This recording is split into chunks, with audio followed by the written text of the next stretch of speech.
Welcome back. Their love story made national news after her fiance was the first person diagnosed with Ebola in the U.S.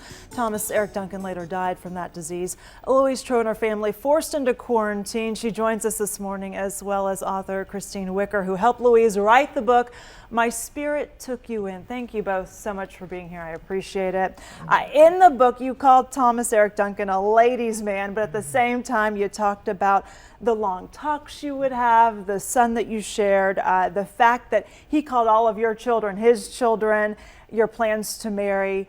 Why write this book? Why share your story now?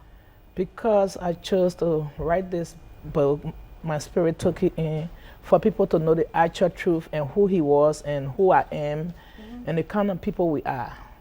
Yeah, you want people to know the whole story. The whole story about what happened.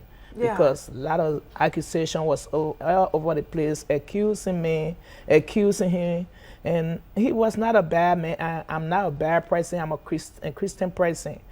I'm a God-fearing person. I won't make my kids sick either, to even make other people sick around me. Right. You were definitely, at least from when I was reading the book, it does sound like you tried everything you could to do the right thing. Christine, you met Louise through your church, through the pastor of your church, and you helped her write this book. What surprised you most when you met her, when she started sharing her story?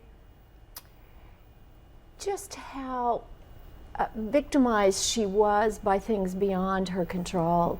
And the saddest thing about this was that these were two people drawn together by their compassion, and at the same time sort of ironically felled by that same compassion.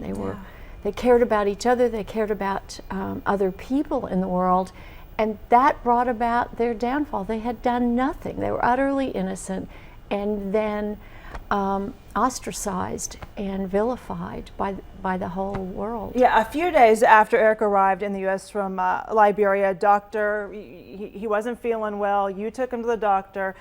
Doctor said he had an infection, sent him home with antibiotics. And in the book, you say you truly believed he was going to get better from that. That didn't happen. He got worse. Your daughter went to check on him. She was the one that called the ambulance. And you went...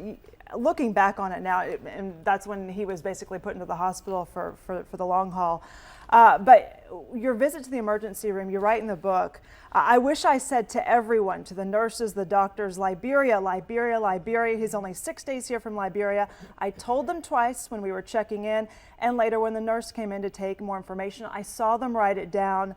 Liberia, Liberia, this man's only 6 days here. If I had said those words, Eric might be alive today. You truly believe that, huh? I believe that. I believe that because I said it twice or 3 times, but not going over and over and over. And when people hear our accent, everywhere we go, you know, especially like the hospital, they ain't know us. Even you are talking. That's why it makes me angry. I told them, if you can understand the Arabs, Liberia was... got her independence from America, right. And we speak English in Liberia.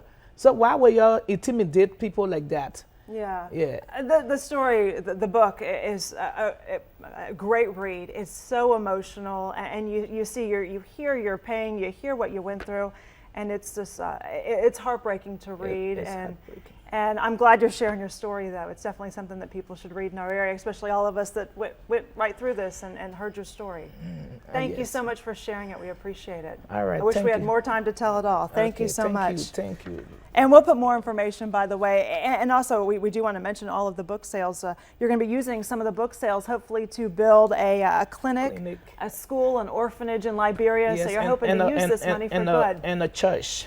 Nice. Thank you so much. Appreciate it.